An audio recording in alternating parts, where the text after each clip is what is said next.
how to fix sleep mode not working after update on Samsung A08. Let's start the video. First of all, if you want to fix this problem, so restart phone, just click and hold side power button and volume down button at the time. Click on this restart icon. Again tap on this restart icon, your phone is restart. After restarting, enter phone pin. You will see your problem is solved.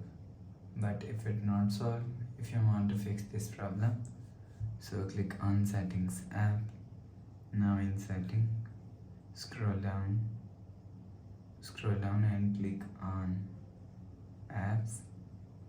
After click on apps, scroll down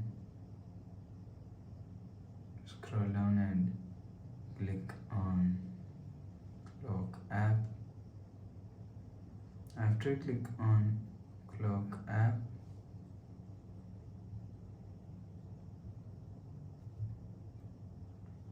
click on storage and click on clear cache.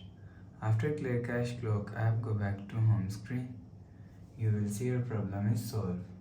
But if it doesn't fix this problem, so again click on settings app. Now in setting, scroll down to and click on general management. Click on reset and reset all settings. Enter phone pin, click on continue and click on reset. You will see your problem is solved. So please subscribe for more new latest videos. Thanks for watching.